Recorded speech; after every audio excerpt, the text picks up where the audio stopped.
Subscribe करा महानुभाव प्रतितीपंथ चॅनलला व बेल बटन अवश्य दाबा लेटेस्ट नोटिफिकेशन प्राप्त करण्यासाठी। दंडवत प्रणाम। जय श्री कृष्ण।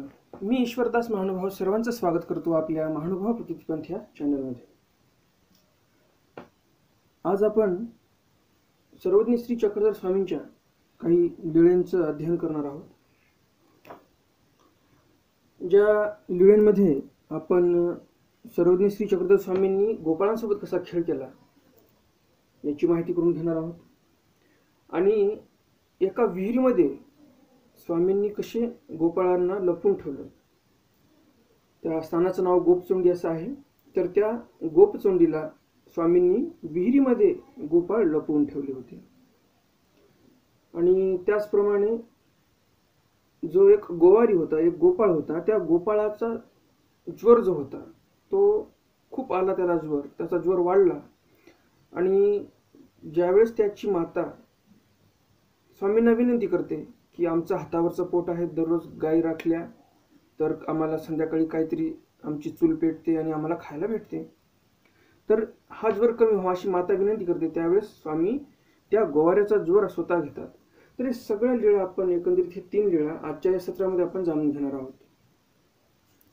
जर तुम्हाला असे ज्ञानवर्धक व्हिडिओ आवडत असतील तर हे चॅनल तुमच्यासारख्या जिज्ञासू, अभ्यासू आणि अर्थवंतांसाठीच आहे। तर लगेच चॅनल सबस्क्राईब करा व व्हिडिओला आताच लाईक करा। तर चला तर मग जास्त उशीर न करता आपण आज काही नवीन ज्ञानार्जन करूया। दंडवत हो गोपाळांतू खेळू। गोपाळांमध्ये स्वामींनी खेळ केला। ही लीळा आहे नांदेड जिल्ह्यातील गोपाळ चावडी या स्थानाची।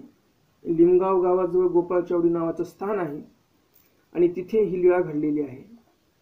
ह्याच्या पूर्वीची लीळा जी आहे ती भांडारेकरांची लीळा होती।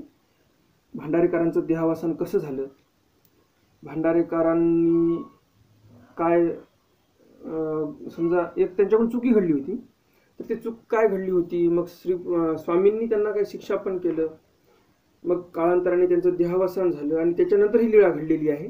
आणि जर तुम्हाला भांडारेकरांची आणि स्वामींची लीळा जर तुम्हाला ऐकायची असेल तर तुम्ही जे लीळाचरित्र नावाची प्लेलिस्ट आहे चॅनलमध्ये, त्या प्लेलिस्टमध्ये जाऊन तुम्ही ते चरित्र जे आहे ऐकू शकता। किंवा मग मी त्या चरित्राचं, त्या व्हिडिओचं जे लिंक आहे, त्या व्हिडिओची लिंक मी तुम्हाला डिस्क्रिप्शनमध्ये देईल, तिथेही जाऊन तुम्ही ऐकू शकता। तर इथं चरित्र आहे गोपाळांतू खेळ, म्हणजे गोपाळांसोबत खेळ केलेला आहे स्वामींनी।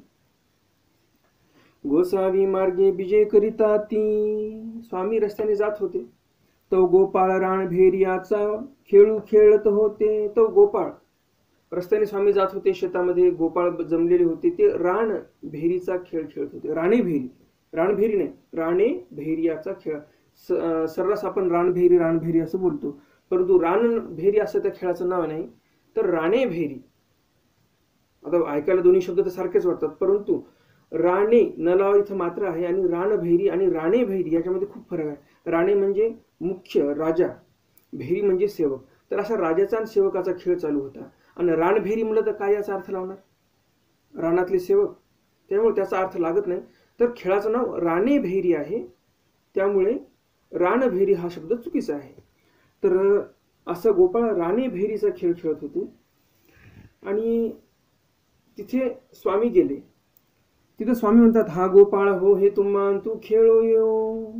स्वामी म्हणतात की आम्ही तुमच्यासोबत खेळायला यावं का? तीही म्हणितले, ते गोपाळ म्हणतात या काजी। गोपाळ म्हणतात या। सर्वज्ञ म्हणितले हे राणे होईल तुम्ही भैरी व्हा। स्वामी म्हणतात आम्ही राणे होणार म्हणजे राजे होणार, तुम्ही भैरी व्हा, तुम्ही सेवक व्हा। जी जी गोसावी ते अंतू खेळो आदरिले। गोपाळ म्हणतात जी जी, ठीक आहे, होकार देतात। जे गोपाळ आहेत ते होकार देतात स्वामींना आणि त्यामुळं स्वामी त्यांच्यामध्ये खेळायला चालू करतात। तो गोसावी यांच्या गड्यावरी पेणा आलाय, हे जाऊन त्याची पाठीवरी बैसले। तर स्वामींच्या एका गड्यावर पेन आला म्हणजे डाव आला, मग स्वामी त्याच्या पाठीवर जाऊन बसले आणि ते अशी स्थिती झाली आणि त्याला स्थिती झाली, आनंद सुख व्हायला लागलं। तर अशी स्थिती त्यांना तिथं स्थित्यानंद दिला स्वामींनी त्या गोपाळाला। तर असा स्थित्यानंद झाला पेणा उतरला, डाव त्याचा संपला. परी तो पाठीवरोनी नूतरी, स्वामींना तो पाठीच्या खाली उतरवायला तयारच नव्हता. ये रे म्हणितले. दुसरे गोपाळ म्हणतात, हा रे, पेणा उतरला तरी तू का पाठीवरोनी नूतरीसी. दुसरा त्यांचा सांगाडी जो होता, त्यांच्यासोबत खेळणारा जो होता, सोबती होता, तो म्हणतो, का रे बाबा, डाव तर संपलेला आहे, मग तू स्वामींना पाठीच्या खाली का उतरवत नाही बरं. आरे माझे पाठी देव बैसला की मज सुख आनंद होतू असे. तो जो पेणा म्हणजे ज्याच्यावर डाव आलेला होता, तो व्यक्ती, तो गोपाळ म्हणतो की माझ्या पाठीवर देव बसले की मला सुख आनंद होत आहे. तो एके म्हणितले. तेव्हा एक जण म्हणतो, आगा देवा माझी पाठीवरी बैस का. एक गोपाळ म्हणतो, अरे देवा माझ्या पाठीवर बस बरं. आणि हे त्याची पाठीवरी बैसले. स्वामी म्हणतात की आम्ही त्याच्याही पाठीवर बसलो. मग ज्यांनी बसा म्हणून सांगितलं. तयासी सुखची झाले, त्यालाही सुख झालं. मा आणि के म्हणितले. मग दुसऱ्याने म्हटलं माझी पाठीवरी बैस का. दुसऱ्या एका गोपाळाने सांगितलं, स्वामींना विनंती केली की माझ्या पाठीवर बसा म्हणून. म्हणून हाची खेळू प्रवर्तला. तो खेळ डाव येण्याचा आणि दुसऱ्यासोबत खेळायचा, तो खेळ तर तिथंच संपला. दुसराच खेळ चालू झाला की स्वामींना प्रत्येक गोपाळ आपल्या पाठीवर घेऊन बसायचा आणि पाठीवर स्वामी बसले की त्याला स्थित्य आनंद व्हायचा. ऐसे अघबियाची या पाठीवरी आरोहण केले. स्वामी सर्वांच्या पाठीवर बसले. अवघे असी सुखानंदू दिधला. सर्वांना आनंद दिला स्वामींनी. मग गोसावी विजय करू आदरिले. स्वामी तिथून निघाले. गोपाळी गोसावी अंते विनिविले. जी जी गोसावी आरोगण करावी. गोपाळांनी स्वामींना विनंती केली, जी जी गोसावी आरोगण करावी, आमच्यासोबत जेवावं. मग गोसावी विजय करावी. मग स्वामींनी जावं. मग अवघा मोठा सोडलिया. मग सर्व गोपाळांनी मोठ म्हणजे सोबतची आणलेली शिदोरी जी होती ती सोडली. गोपाळी काला केला. सर्व गोपाळांनी त्या सर्व शिदोऱ्या एका जागी केल्या आणि त्याचा काला तयार केला. येई गा देवा जेव. स्वामींना विनंती करतात, देव हो या, आपण जेवण करूया. आपुलाली मोठेचा बरवा बरवा पदार्थ निवडला. स्वतःच्या मोठेमधला बरवा जो पदार्थ होता तो निवडला. मग गोसाव्यांशी ओळगविला. चांगला पदार्थ स्वामींना अर्पण केला आरोगण्यासाठी. गोसाव्यांशी आरोगण झाली. स्वामींना आरोगण झाली. अवघे गोसाव्यांची पांती जेवले. सर्वजण स्वामींच्या पंक्तीमध्ये जेवले. मग हे तेथून निघाले. स्वामी तिथून निघाले. मग ते एकमेकाप्रती सुखानंदू म्हणून अनुमोदू लागले. मग ते एकूण एकाला आपसामध्ये बोलायला लागले, अरे काय मस्त सुखानंद झाला, काय ते देवाने आपल्याला आनंद दिला वगैरे वगैरे अशी चर्चा चालू झाल्या. येरू म्हणे आगा माझे पाठीवरी देव बैसला मामद सुखानंदू काही होयगा. मग एक जण त्याच्यातला जो गोपाळ आहे तो म्हणतो, अरे माझ्या पाठीवर देव बसले आणि मला खूप चांगला सुखानंद झालेला आहे. तो मार्गे संन्यासी एक जात होते. रस्त्याने एक संन्यासी जात होते. तेही ऐकिले. त्या संन्यासानं तो शब्द ऐकला, सुखानंद. मग तेही म्हणितले. मग तो संन्यासी म्हणतो, काय पा आनंद सुख. आनंद आणि सुख यांना गोपाळांना ते हे केवी जाणती. या गोपाळांना आनंद आणि सुख काय माहिती. हे गोरुवे राखती. हे तर गोपाळ आहेत, गोरुवे आहेत, गायींना वळणारे आहेत, आणि यांना हा सुखानंद शब्द कसा माहित झाला. आनंदू हे ब्रह्मवाचा. आनंद हे शब्द तर ब्रह्मवाचा आहे. हा शब्द विद्वांसाचा, हा शब्द विद्वानांचा आहे. हा शब्द हे गोवळे केवी जाणती. हा शब्द या गोवळ्यांना कसा माहिती झाला. मग तयात येते पुसती. मग तो संन्यासी गोपाळांजवळ आला आणि विचारतो, हांगा गोवळे हो सुखानंदू काय सागा. संन्यासी त्या गोपाळांना विचारतो, का रे व गोपाळ हो, हा सुखानंद शब्द कशाचा तुम्ही बोलताय बरं. सुखानंद तुम्हाला कशामुळे झालेला आहे, कसा झालेला आहे. तेही म्हणितले. गोपाळ म्हणतात, आगामान तू देव ऐकू आला. ती गोपाळ सांगतात की आमच्यामध्ये एक देव खेळण्यासाठी आला. आमसी खेळीनला. आमच्यासोबत खेळला आमच्यासोबत. आमची पाठीवरी बैसला. आमच्या पाठीवर बसला तो देव. तो ज्याची पाठीवरी बैसे त्या सुखानंदू होय. तो देव ज्यांच्या पाठीवर बसला त्या गोपाळाला सुखानंद होत होता. आम्हा तू जेविला. आम्हा सुखानंदू दिला मग गेला. आमच्यासोबत त्या देवाने जेवण केलं, आम्हाला सुखानंद दिला आणि मग तो देव गेला. तेही पुसिले. तो संन्यासी विचारतो त्या गोपाळांना, तो देव कवणीकडे गेला. तो देव कुणीकडे गेलेला आहे बरं? ना येण्याची मार्गे जाता ती. हे नाही का या रस्त्याने समोर गेले म्हणे या दिशेला, असं ते गोपाळ सांगतात. तैसेची ते तेणे मार्गे निघाले. ते संन्यासी जो होता तो संन्यासी त्याच रस्त्याने समोर निघाला ज्या रस्त्याने स्वामी गेलेले आहेत. तो एका वृक्षाखाली हे आसनी बैसले होते. स्वामी एका वृक्षाच्या खाली, एका झाडाखाली आसनस्थ झालेले होते. तीही येऊन दंडवत घातले. त्याने येऊन स्वामींना दंडवत घातले. श्रीचरणा लागले. तो संन्यासी येऊन स्वामींना दंडवत घालतो, पाया पडतो. आणि त्या स्थिती झाली. आणि त्या संन्याशाला स्थिती झाली. सर्वज्ञ मैथिले स्वामी म्हणतात, ते अद्यापि द्राविड देशी आचार्य होणी वर्तत असती अंक. स्वामी म्हणतात की ते जे संन्यासी आहेत ते अद्यापि द्राविड देशामध्ये आचार्य होऊन वर्तत आहेत, असं भक्तजनांना स्वामी सांगतात. आणि एकी वासना आचार्य नाही तर ईश्वरत्वे वर्तत असती. म्हणजे द्राविड देशामध्ये लोक त्यांना ईश्वर मानायला लागले आहेत. आम्ही त्यांना अशी स्थिती दिली.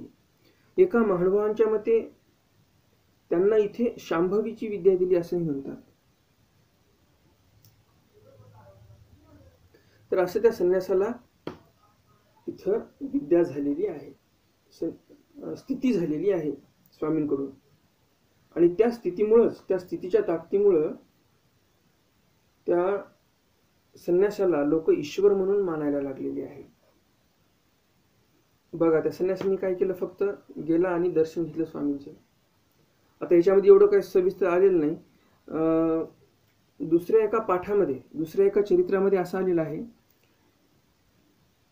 की गोपाळांनी ज्यावेळेस आरोगणा दिली स्वामींना, आरोगण स्वामींची झाल्यानंतर गोपाळांनी स्वामींना विडा दिला आणि तो विडा स्वामींनी स्वीकार केला. तो विडा खाल्ल्यानंतर स्वामी समोर गेले आणि एका झाडाखाली बसले. तिथे बसल्यानंतर ते जे मुखातलं तांबूळ आहे ते तांबूळ या संन्यासाला दिलं आणि मग याला ती स्थिती झालेली आहे, असंही एका पाठामध्ये आलेलं आहे. आणि जर तुम्हाला या स्थानाचं दर्शन करायचं असेल, स्थानाचं दर्शन घ्यायचं असेल आपल्या यूट्यूब चॅनलवर, तर खाली कमेंटमध्ये तुम्ही कमेंट करू शकता, कमेंट बॉक्समध्ये, की हे जे स्थान आहे ज्या संन्यासाला स्थिती झाली या स्थानाचा व्हिडिओ टाका म्हणून. जर तुमच्या कमेंट आल्या मला तर मी नक्कीच या स्थानाचा तुमच्यासाठी मी त्या स्थानापाशी जाईल, त्या मंदिरामध्ये जाऊन व्हिडिओ शूटिंग करून तुम्हाला तो जो व्हिडिओ आहे त्या यूट्यूब चॅनलवर अपलोड करेल. आणि त्या व्हिडिओमध्ये पुन्हा सविस्तर तुम्हाला स्थान दर्शन केल्यानंतर त्या स्थानापाशी बसून तुम्हाला सविस्तर पुन्हा ही लीळा सांगेल. जर स्थान पाहायचं असेल आणि लीळा पुन्हा ऐकायची असेल तर नक्कीच कमेंट करा की संन्यासाला स्थिती दिलेलं स्थान आम्हाला दाखवणे म्हणून. पुढच्या लीळेकडे बोलूया. गोपाळ चोंडिये लपवणे. गोपाळ जे आहे त्या गोपाळांना स्वामींनी लपवलेलं आहे. एकी गावी विहीर, एकी चेरवणीवरी गोसावी असी आसनासे. एका गावी एक विहीर होती. एका गावी म्हणजे गावामध्ये नव्हती, तर एका गावाच्या शिवेमध्ये, त्याच्या परिसरामध्ये एक विहीर होती, एका शेतामध्ये, त्या गावापासून थोडंसं दूर. कारण हे जे चरित्र घडलेलं आहे या चरित्रामध्ये हे विहीर थोडी गावाच्या दूरच आहे. तर चरित्रकारांनी याच्यामध्ये वाक्य जरी आलेलं आहे की एकी गावी विहीर, परंतु ते विहीर गावामध्ये नाहीये, बाहेर आहे. एकीची रवणीवरी गोसावी असी आसन असे. त्या विहिरीच्या रवणीवर स्वामींना आसन होतं. रवणी म्हणजे काय? जर आपल्यापैकी कोणी जुनी विहीर पाहिलेली असेल ज्याच्यामध्ये बैल मोठेने पाणी वढायचे आणि मग ते मोठ वर आल्यानंतर पाणी ज्यामध्ये पडायचं असा मोठा हौद तयार केलेला असायचा, मस्त स्वच्छ असा ऐस पैस हौद असायचा. जुन्या काळामध्ये त्याला चुना पिटलेला असायचा. म्हणजेच काय, तर जसं आपण घराला प्लास्टर करतो त्याचप्रमाणे चुन्याचं प्लास्टर केलेलं असायचं. जर एखादा चांगला शेतकरी असेल, त्याला सगळं चांगलं आवडत असेल, तर तो रवण म्हणजे काय, तर जे मोठंचं पाणी पडायचे त्यालाही व्यवस्थित साईडनं प्लास्टर करून घ्यायचे, नाही तर कोणी करतही नव्हतं, याची त्याची मर्जी. परंतु रवण त्याला म्हणतात की मोठेचं पाणी ज्या हौदामध्ये पडत आहे आणि त्या हौदातून मग पूर्ण शेतामध्ये पाणी जात आहे, तर त्या हौदाला रवण असं बोलतात. किंवा रवण म्हणजे असं थोडंसं पटांगण, मोकळी जागा, त्यालाही रवण असं बोलतात. तर अशी एक रवण होती, तिथं स्वामी बसलेले होते.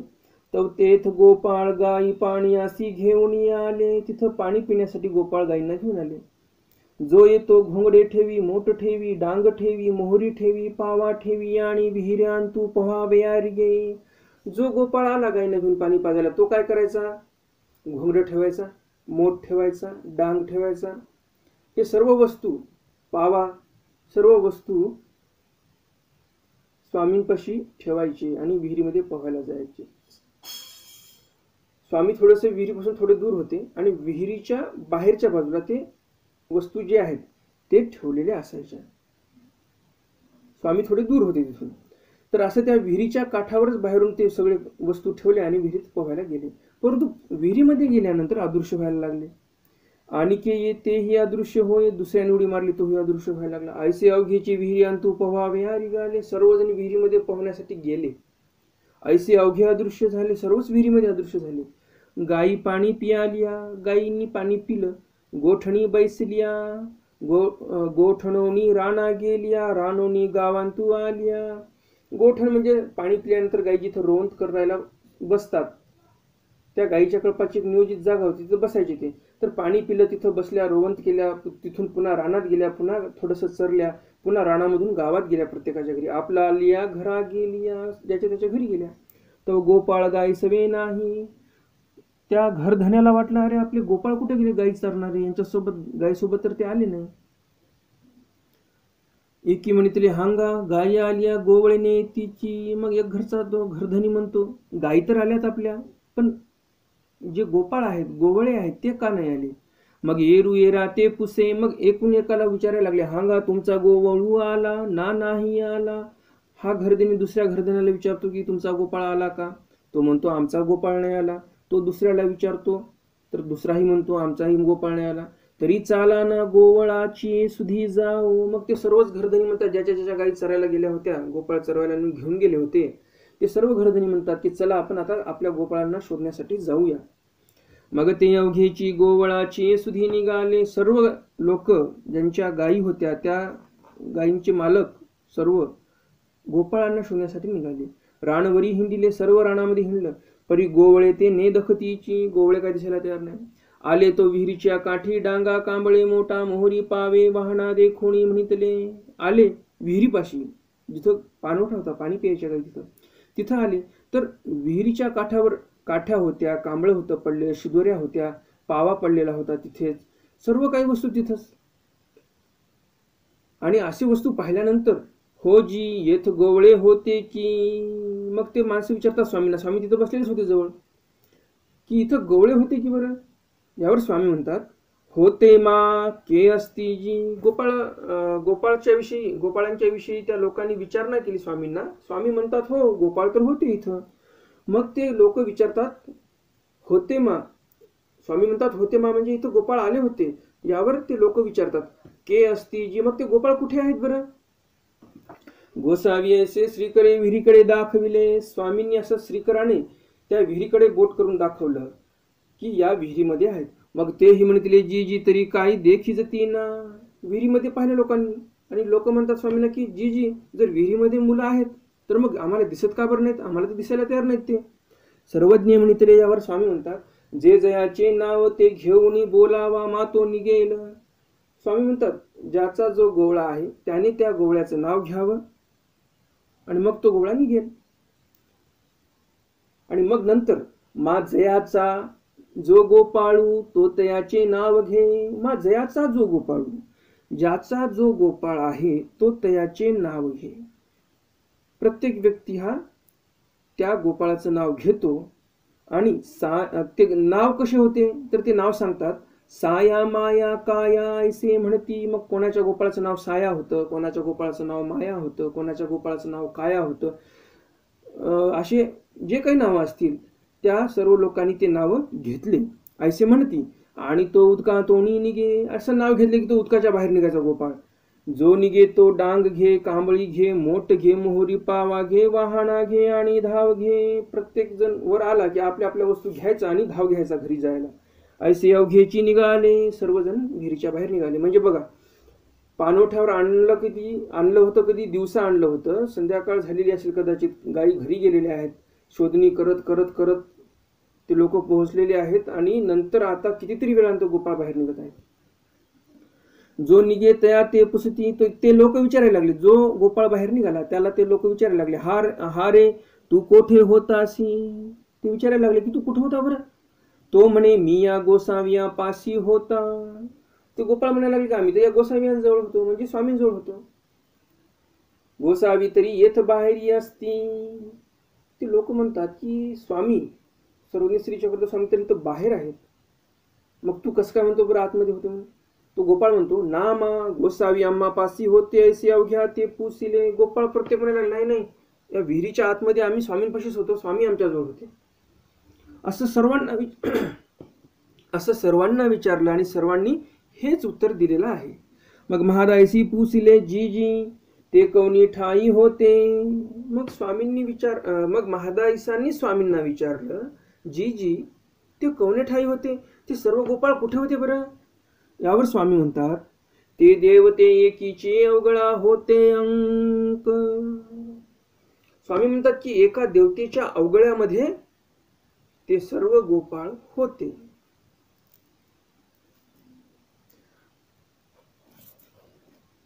गोवार्या ज्वरणी वृत्ती.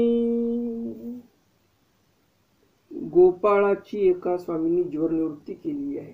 आता तुम्हाला वाटलं असेल की हे देवतेकीची अवगळा होते, सरळ सरळ मी आलं तसं वाक्य सांगून दिलं. आता अवगळ्या शब्दाचा अर्थ काय, हाही तुमच्या मनात प्रश्न पडला असेल. तर या एका शब्दाचा जर अर्थ सांगायला गेलं त्याला बराच वेळ लागणार आहे. आणि जर तुम्हाला इच्छा असेलच हे अवगळा म्हणजे काय असते जाणून घ्यायची, तर तुम्ही मला माझ्या भ्रमणध्वनीवर फोन करू शकता आणि मी तुम्हाला या प्रश्नाचं उत्तर नक्कीच देईल. खाली डिस्क्रिप्शनमध्ये मी माझा भ्रमणध्वनी क्रमांक देणार आहे. स्वामींनी एका गोवार्याची ज्वरनिवृत्ती केली. एकी गावी गोसावियासी देवळी अवस्थान. एका गावामध्ये स्वामींना देवळामध्ये अवस्थान होतं. गोवारी गोवारे राखाव्या राणासी जाय. एक गोवारी होता गाई वळणारा, तो राणामध्ये जायचा गाई वळायला. गोसावी विहरणासी जाती. स्वामी विहरणाला जायचे. वेळचा गोसावी विहरणोनी येती. संध्याकाळच्या स्वामी विहरणोनी यायची. तो गोवारे राखोनी. आणि संध्याकाळच्या वेळेला तोही आपल्या गाई राखणं व्हायच्या त्याच्या आणि तोही गावामध्ये यायचा. येता जाता तो गोसावियांच्या दर्शनासी. येता जाता तो जो गोवारी आहे तो स्वामींचं दर्शन घ्यायचं. हे या एका वाक्यावरून आपल्याला लक्षात येते की आपल्या पूर्वीची जी पिढी होती ती किती आध्यात्मिक होती. आता त्या गोवाऱ्याला माहिती होतं काही सर्वज्ञ श्री चक्रधर स्वामी आहेत, हे ईश्वर अवतार आहेत, यांच्या दर्शनाने मला महालाभ होणार आहे. परंतु आपल्या हिंदू धर्मातील प्रत्येक व्यक्तीच्या रक्तामध्येच एक अनुकूलता, एक आस्तिकता असते आणि ती आस्तिकताच आपल्याला त्या आध्यात्मिकतेकडे नेत असते. परंतु सध्याची परिस्थिती फार बदलून चाललेली आहे. स्वतःला पुरोगामी पुरोगामी पुरोगामी म्हणू हे लोक कधी देवाधर्मापासून दूर गेले या पुरोगामी लोकांना कळालंच नाही. हे पुरोगामी लोक कोण म्हणतोय? तथाकथित पुरोगामी म्हणतोय मी. जे खरे पुरोगामी आहेत त्यांच्याविषयी मी एक शब्दही बोलत नाही. खरे पुरोगामी जर आपल्याला पाहिजे असले तर आपल्याला सर्वज्ञ श्री चक्रधर स्वामी दिसतील की ज्या काळामध्ये जातीभेद आणि वर्णभेद एवढ्या सर्वोच्च स्तरावर होता, त्या काळामध्ये स्वामींनी हे पुरोगामित्वाचे विचार आपल्याला या चरित्राच्या माध्यमातून अध्ययन करायला भेटतील स्वामींचे. असे ते विचार स्वामींनी त्या काळामध्ये अंमलात आणलेले आहेत. याला खरं पुरोगामी पण म्हणतात. आताचं पुरोगामी पण काहीही कामाचं नाही. स्वतःच्या देवाला नाव ठेवायचे, स्वतःच्या धर्माला नाव ठेवायचे. आपले आजोबा पणजोबा यांनी जे काही क्रिया करत आलेली आहेत त्यांच्या सर्वाच्या विरोधात उठसूट बोलायचं आणि स्वतःला पुरोगामी म्हणून घ्यायचं. असे लोक बिनबुडाचे गाडगे आहेत, कधी इकडं कधी तिकडं पळत असतात. आणि अशा लोकांपासून आपण सर्वांनी दूर राहिलं पाहिजे. अशांच्या तोंडी कधीही लागू नये. कारण यामागचं कारण काय सांगतो मी तुम्हाला. कारण तुम्हाला असं वाटेल की तो जर रस्ता सोडून जात असेल तर आपण त्याला आणलं पाहिजे जवळ. परंतु तुम्हाला एक सांगतो, जो व्यक्ती अज्ञानी आहे त्या अज्ञानी व्यक्तीला आपण समजावून त्याला ज्ञानी बनवू शकतो, यथार्थ ज्ञानी बनवू शकतो, जो खरंच अज्ञानी आहे तो. किंवा मग एखादा खरंच पूर्ण ज्ञानीच आहे आणि ज्ञानी जरी असला तरी त्याला काही शंका असतील तर त्या शंकेचे निरसन आपण करू शकतो. पण या दोन्हीच्या मधला जर असेल म्हणजे एकतर अज्ञानीही नाही राहिला आणि पूर्ण ज्ञानीही नाही राहिला, अर्धवट विद्या ज्याच्याकडे आहे, अर्धवट ज्ञानी जो आहे, हा सर्वात घातक. जे आजकालचे तथाकथित पुरोगामी आहेत ते सर्व हे अर्धवटराव, आणि अशा लोकांपासून दूर राहिलं पाहिजे. कारण हे अर्धवटराव कधीही कोणाचं ऐकून घेत नसतात. त्यामुळं आपल्याला त्यांच्याशी घेणं देणं नाही, आपण आपलं देवधर्म करत राहावं. आणि जर आपल्याला एखादा व्यक्ती वाटला की हा चांगला आहेच, अनुकूल आहे, त्याच्या संगतीनं राहून जर बिघडत असेल तर साहजिकच आहे आपण त्याला आपल्या संगतीमध्ये आणू शकतो. त्याच्या घरी उठ बस वाढवणे, त्याला आध्यात्मिकतेकडे वळवणे हे आपण नक्कीच करू शकतो. तर इथे बघा तुम्ही, हा जो गोवारी आहे काय शाळा शिकलेला आहे का? नाही. घरची परिस्थिती हलाखीची आहे. गावामधून गायी घेणे कोणा लोकांच्या आणि ते चारून आणणे आणि त्याच्यावरच आपलं घर दाखवणे हे त्याचं दररोजचं दिनचर्या होती. तर असा तो व्यक्ती तरी पण स्वामींच्या दर्शनाला येत आहे. आता जर पाहायला गेलं तर आपण जरी आस्तिक असू, आपल्याला सगळं ज्ञान जरी झालं तरी आपण फक्त माझं काम असेल तर मी मंदिरात जाईल अशी परिस्थिती झालेली आहे आपली. पण हा जो गोवारी आहे तो काही देवाला मागतो का येऊन? साक्षात ईश्वर त्याला भेटलेले आहेत. फक्त तो दंडच करतो, जाऊन श्रीचरणा लागे पाया पडतो. कहूनी वेळे या ते पाणी पात्रासी घेऊन जाय. घरची एकदम हलाखीची परिस्थिती आहे तरी पण एखाद्या वेळेस घरी तो स्वामींना पाणी पात्रासी म्हणजे भिक्षा वाढण्यासाठी, त्यांना भिक्षा देण्यासाठी घरी घेऊन जायचा. बघा हे किती आस्तिकता. कहूनी एकी वेळे आरोगणे विनविले. आणि मग एकदा त्या गोवाऱ्याने स्वामींना विनंती काय केली की आमच्या घरी जेवायला चला म्हणून विनंती केली. गोसावी आपासी विहरणी हुणी येऊनी बैसे. स्वामींजवळ तो विहरणी हुणी येऊनी बैसे. ऐसी ते अशी सलगी पडली. एखाद्या वेळेस स्वामी विहरणाला बसलेले आहेत आणि त्याला जर वेळ रिकामा असेल तर स्वामीपाशी जाऊन बसायचा. किंवा स्वामी विहरणाहून आलेले आहेत, कुठं बसलेले आहेत गावामध्ये येऊन, कुठं गावाच्या जवळपास, तर तो गायी आपल्या गावात सोडल्या की स्वामींपाशी येऊन बसायचा. म्हणजे रिकामा वेळ भेटला की तो काय करायचा?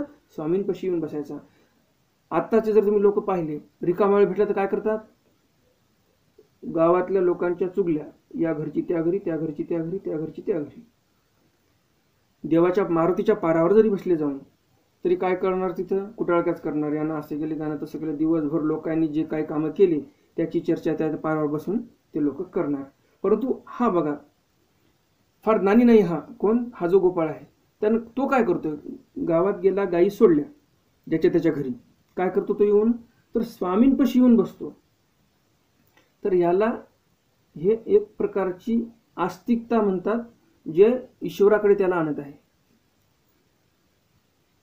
तर ऐशी ती अशी सलगी पडली होती. सलगी पडली म्हणजे त्याला एक आदत लागून गेली, सवय लागून गेली. जसे आजकाल सवयी तुम्हाला माहिती आहेत, चांगल्या सवयी तर कोणाला लागत नाहीत. आजकाल मंदिरामध्ये रांगा कमी लागतात, दारूच्या दुकानावर रांगा जास्त लागतात, लांबच्या लांब रांगा लागतात. तर परिस्थिती अशी आहे, रांगा तर सोडून द्या. मंदिरामध्ये आजकाल इलेक्ट्रिकचे घंटे, नगारे, तबले, झांजी, घड्याळ इलेक्ट्रिकवर चालू झालेत. लोक भेटायला चाललेत ते वाद्य वाजवायला मंदिरामध्ये. आणि इकडे दारूच्या दुकानापुढे रांगाच्या रांगा लागलेल्या आहेत. आजकाल तर लोक आधुनिक तीर्थक्षेत्र म्हणायला लागलेत त्या दारूच्या दुकानांना. असे एका प्रवासामध्ये होतो मी आणि त्यावेळेस मला असंच बोलता बोलता मी एकाकडून ऐकलं की इथे एक मागे मोठं तीर्थक्षेत्र होतं. मी परेशान झालो. इथे तर पडकं एक दारूचं दुकान दिसते आणि तीर्थक्षेत्र कसं काय म्हणतोय बरं. मी त्या व्यक्तीला एकदम आश्चर्यचकित होऊन आणि त्या व्यक्तीजवळ जाऊन विचारलं की तुम्ही तीर्थक्षेत्र कसं काय म्हटलात बरं. तर त्याने सांगितलं की आम्ही तीर्थक्षेत्रच म्हणतो, कारण आजकाल मंदिरापेक्षा दारूच्या दुकानापुढेच फार रांगा लागत आहेत. तर अशी परिस्थिती झाली आहे. आणि लोक मंदिरात चालले, दानधर्म करायला लागले तर त्याला नावपटं खूप ठेवतील. पण हे पुरोगामी लोक काय करतील? दारूच्या दुकानापुढे लाईनी लागत आहेत आणि दारूच्या दुकानं बंद करा म्हणून कोणताही पुरोगामी बोलणार नाही. बोलणारे असतील ते मोजके, परंतु बहुतांश तर गप्प बसतात, कारण हे स्वतःच वल्ल्या पार्ट्या करतात. असो, आपल्याला त्यांच्याशी घेणं नाही, पण इथे आस्तिकता कशी होती आपल्या भारतामध्ये हे आपल्याला लक्षात येते की तो व्यक्ती घरी गावामध्ये गेल्यानंतर गायी सोडल्या की स्वामींपाशी येऊन बसायचा. या व्यक्तीला सवय लागून गेली स्वामींची, स्वामींपाशी बसल्याशिवाय करमत नव्हतं, त्याला आनंद भेटायचा फक्त स्वामीजवळ बसल्यामुळे. तर पूर्वीच्या काळामध्ये सवयीही अशाच चांगल्या लागायच्या. ऐसा तयासी एक उदीजवरू आला, स्वामींच्या ठिकाणी आवडी खूप संचरली, परंतु एके दिवशी त्याला फार ताप आलेला आहे. तयाची माता धावा धावी करू लागली, गरिबीची परिस्थिती आहे, धावाधाव चालू आहे, कसं माझ्या लेकराचं जे ताप आलेला आहे तो कमी होईल. तो त्याने म्हणितले, तो गोवारी म्हणतो, आव तू ऐसे काही करीतासी. तो मुलगा म्हणतो त्या मातेचा की तू अशी काय करतेस बरं.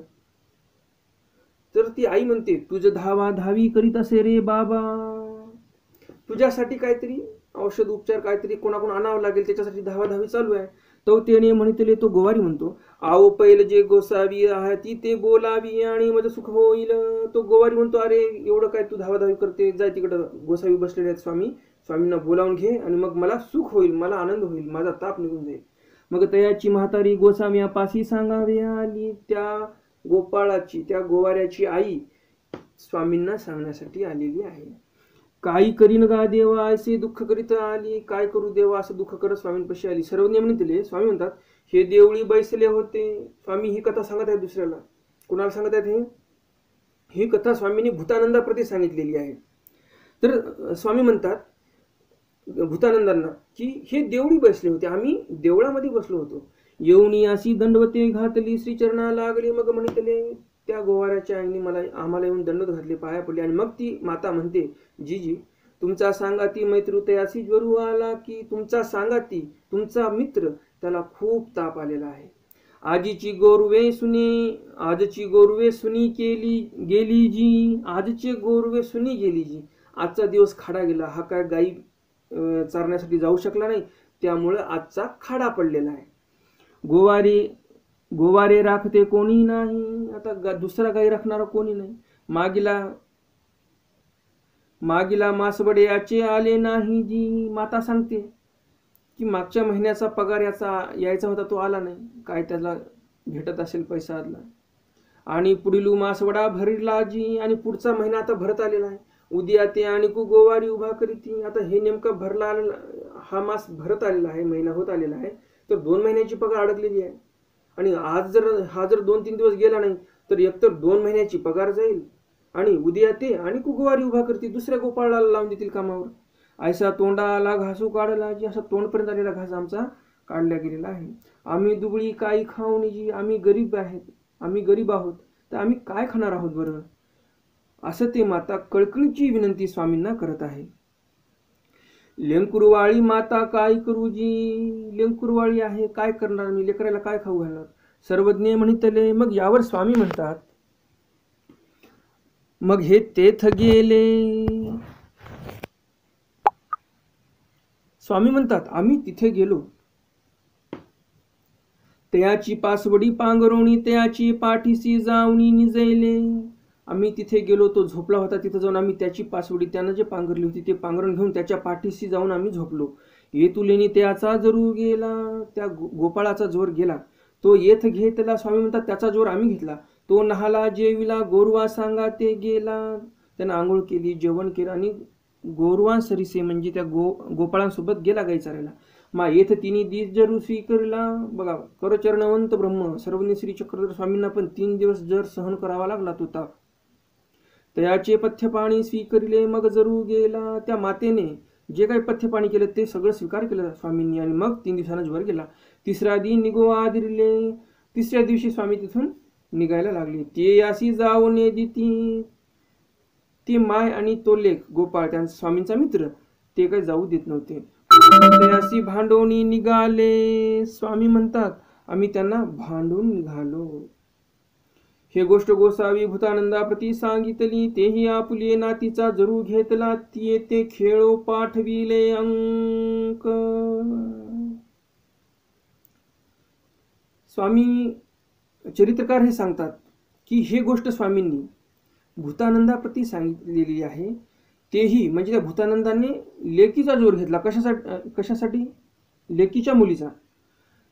भूतानंदांनी लेकीच्या मुलीचा म्हणजे नातीचा ज्वर घेतलेला आहे आणि त्या नातीला खेळायला पाठवलेलं आहे. म्हणजे स्वामींनी इकडे कशासाठी ज्वर घेतला तर त्याच्या घरी उपासमार होऊ नये, पगार बुडू नये त्याची म्हणून ज्वर घेतलेला आहे.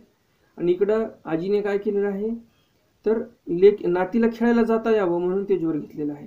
म्हणजे एवढा फरक आहे बघा. तर अशा प्रकारे हे गोवार या ज्वर निवृत्ती लीळा अशी झालेली आहे. तर या चरित्रामध्ये जे काही आपल्याला आस्तिकता दिसली ते आस्तिकता आपण आपल्या आचरणात आणली पाहिजे, तर आपलं काहीतरी भलं होईल आणि ईश्वर आपल्या जवळ येईल. तर आजच्या सत्रामध्ये आपण 3 लीळा ऐकलेल्या आहेत. गोपाळां तू खेळू आणि गोपचोंडीये लपवणे. गोपाळांना त्या विहिरीमध्ये लपवलं आणि या गोपाळाची ज्वर निवृत्ती केली. तर अशा 3 लीळेचा आज आपला अध्ययन झालेला आहे आणि आजचं हे सत्र आपलं संपलेलं आहे. घरीच राहा आणि सुरक्षित राहा. होता होस तर जर आपण सार्वजनिक ठिकाणी गेलो तर अंतर राखून कामं करा सर्वजण, आणि त्यामुळे आपण या कोरोना व्हायरसपासून दूर राहू. आणि जे काही आपल्या सरकारने नियम घालून दिलेले आहेत, केंद्र सरकार असेल, राज्य सरकार असेल, या सरकारने घालून दिलेल्या नियमांचं आपण पालन केलं पाहिजे. कारण हे पालन करणं हे आपल्या हिताचं आहे. सरकारचं याचं काही घेणं नाही. आपण जर नियमाचं पालन नाही केलं तर आपल्यासाठी घातक ती गोष्ट होणार आहे. आणि म्हणून घरीच राहा, सुरक्षित राहा, सरकारने घालून दिलेल्या सर्व नियमांचं पालन करा. दंडवत हो.